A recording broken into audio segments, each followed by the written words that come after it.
സംഗതി എന്തൊക്കെയായാലും രാഹുൽ മാങ്കൂട്ടത്തിൽ ഒരു വ്യക്തിയല്ല, ഒരു പ്രസ്ഥാനമാണെന്ന് ഇപ്പോൾ തെളിഞ്ഞു. രാഹുൽ മാങ്കൂട്ടത്തിനെ കോൺഗ്രസിൽ നിന്ന് സസ്പെൻഡ് ചെയ്തു. കോൺഗ്രസിൽ നിന്ന് ഏത് നിമിഷവും പുറത്താക്കും. ഇനി കോൺഗ്രസ്സുകാർ ഇരിക്കുന്ന ബ്ലോക്കിൽ നിയമസഭയിൽ രാഹുൽ മാങ്കൂട്ടത്തിൽ ഇരിക്കില്ല. പക്ഷേ സൈബറിടങ്ങളിൽ രാഹുൽ മാങ്കൂട്ടത്തിന് വേണ്ടി പോർവിളി മുഴങ്ങുന്നു. സൈബറിടങ്ങളിൽ രാഹുലിനെതിരെ പ്രതികരിച്ചവർക്കെല്ലാം കണക്കിന് കിട്ടുന്നു. ഉമാ തോമസിനെ പെരുങ്കള്ളി എന്നൊക്കെയാണ് സൈബറിടങ്ങൾ വിളിക്കുന്നത്. ഒരു രാഷ്ട്രീയവുമായി ഒരു പിൻബലവും ഇല്ലാതെ ഭർത്താവ് മരിച്ച ഒഴിവിൽ വന്ന് ജയിച്ച ഉമാ തോമസിന് കരുത്തനായ രാഷ്ട്രീയത്തിൻ്റെ അഗ്നിയിൽ നിന്ന് വിടർന്ന രാഹുലിനെ കുറ്റം പറയാൻ എന്ത് കാര്യം എന്താണ് ചോദിക്കുന്നത്. മറ്റൊരു കാര്യം കൂടി സൈബറിടങ്ങളിൽ നിറയുന്നു. അതാണ് സതീശൻ്റെ നെഞ്ചിടിപ്പ് കൂട്ടുന്നത്. രാഹുൽ മാങ്കൂട്ടത്തിലിനെ പുറത്താക്കാൻ ചുക്കാൻ പിടിച്ച സതീശനെ പരവൂരിൽ തോൽപ്പിക്കുമെന്ന് രാഹുൽ മാങ്കൂട്ടത്തിൽ ഫാൻസ് പറയുന്നു. സതീശനെ പരവൂരിൽ 8 നിലയിൽ അടുത്ത തെരഞ്ഞെടുപ്പിൽ പൊട്ടിക്കും എന്നാണ് രാഹുൽ ഫാൻസിന്റെ സൈബർ വെല്ലുവിളി. ഈ സൈബർ വെല്ലുവിളി സതീശൻ അറിഞ്ഞോ എന്നറിയില്ല. എന്തായാലും സൈബർ ലോകത്ത് ഈ വെല്ലുവിളി പരന്നു നടക്കുന്നു.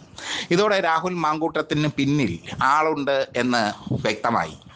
ഷാഫി പറമ്പിലും രാഹുൽ മാങ്കൂട്ടത്തിലും തമ്മിലുള്ള ബന്ധമൊക്കെ ഇപ്പോൾ അവസാനിച്ചെങ്കിലും ഷാഫി പറമ്പിൽ വളരെ കരുതലോടെയാണ് രാഹുൽ മാങ്കൂട്ടത്തിനെതിരെ പ്രതികരിച്ചത്, ഈ സംഭവ വികാസങ്ങളോട് പ്രതികരിച്ചത്. പക്ഷേ ഒരു ദയവുമില്ലാത്ത നടപടിയാണ് സതീശൻ കാണിച്ചത്. സതീശനും നടിയും റെനിയും തമ്മിൽ നല്ല ബന്ധമാണ്. റെനി പറഞ്ഞത് സതീശനെ തൻ്റെ പിതാവിന് തുല്യമായാണ് താൻ കരുതുന്നത് എന്നാണ്. സതീശനും പറഞ്ഞത് ആ കുട്ടി തൻ്റെ മകൾക്ക് തുല്യമുള്ള കുട്ടിയെന്നാണ്. പിന്നീട് ട്രാൻസ് വുമൺ അവന്തിക രാഹുലിനെതിരെ ഞെട്ടിപ്പിക്കുന്ന തെളിവുകൾ സഹിതമുള്ള പരാതിയുമായി എത്തി. മറ്റൊരു യുവതി ഗർഭചിത്രത്തിന് രാഹുൽ നിർബന്ധിക്കുന്നതിൻ്റെ ഓഡിയോ ക്ലിപ്പുമായി എത്തി. നിരവധി കോൺഗ്രസ് നേതാക്കൾ കോൺഗ്രസ് വനിതാ നേതാക്കൾ രാഹുലിൽ നിന്നേറ്റ പീഡനത്തിൻ്റെ പലതരത്തിലുള്ള കഥകൾ പറഞ്ഞുകൊണ്ടെത്തി. സത്യം പറഞ്ഞാൽ ഇപ്പോൾ ഈ ഫയർ, ക്രൈം തുടങ്ങിയ വാരികകളൊക്കെ ഉണ്ടായിരുന്നെങ്കിൽ ഈ രാഹുൽ മാങ്കൂട്ടത്തിൽ വെച്ചവർ ശരിക്ക് കാശുണ്ടാക്കുമായിരുന്നു. സത്യം, അതൊന്നും ഇല്ലാത്തത് ഭാഗ്യം. അങ്ങനെയുള്ള വാരികകളിൽ ഉണ്ടായിരുന്നെങ്കിൽ ഇപ്പോൾ രാഹുൽ മാങ്കൂട്ടത്തിലായിരുന്നു സ്റ്റാർ. വെറും സ്റ്റാർ അല്ല, സൂപ്പർ സ്റ്റാർ. പക്ഷേ രാഹുൽ മാങ്കൂട്ടത്തിന് പിന്നിൽ ആളുണ്ട്. അയാൾക്ക് വേണ്ടി സൈബർ ലോകത്ത് യുദ്ധം ചെയ്യാൻ യുവാക്കളുണ്ട്. അയാൾ ഒരുപാട് പേരുടെ പിൻബലം, ഒരുപാട് യുവാക്കളുടെ പിൻബലം അയാൾക്കുണ്ട്. പ്രത്യേകിച്ചും യൂത്ത് കോൺഗ്രസിലെ ഒരു വിഭാഗം നേതാക്കളുടെ പിൻബലം രാഹുലിനുണ്ട്. അത് തള്ളിക്കളയാൻ കഴിയില്ല. പരവൂരിൽ സതീശനെ തോൽപ്പിക്കും എന്നാണ്, പരവൂരിൽ വി.ഡി. സതീശനെ കെട്ടുകെട്ടിക്കും എന്നാണ് അവർ പറയുന്നത്. അല്ലെങ്കിലും അടുത്ത ഇലക്ഷനിൽ പരവൂരിൽ വി.ഡി. സതീശൻ കടുക്കും എന്നുള്ളത് ഉറപ്പാണ്. പറവൂർ സ്ഥിരം CPI മത്സരിക്കുന്ന സീറ്റാണ്. അതുകൊണ്ട് തന്നെ CPMകാർ പറവൂർ മത്സരത്തിൽ വലിയ ശ്രദ്ധയൊന്നും കൊടുക്കാറില്ല.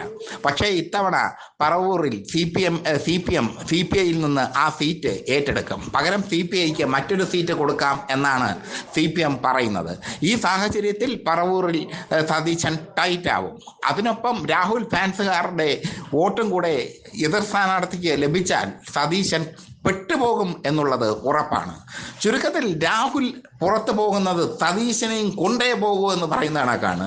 പറവൂരിൽ സതീശൻ തോറ്റാൽ അത് മാരാരിക്കുളത്ത് പണ്ട് VS അച്യുതാനന്ദൻ തോറ്റതുപോലെയാകും. ആ ഒരു സംഭവം പരവൂരിൽ ആവർത്തിക്കുമോ എന്നുള്ളതാണ് ഇനി കണ്ടറിയേണ്ടത്. രാഹുൽ മാങ്കൂട്ടത്തിനെതിരെ ശക്തമായ നിലപാടെടുത്ത ഏക നേതാവ് വി.ഡി. സതീശനാണ്. സതീശൻ ശക്തമായ ഒരു നിലപാടാണ് എടുത്തത്.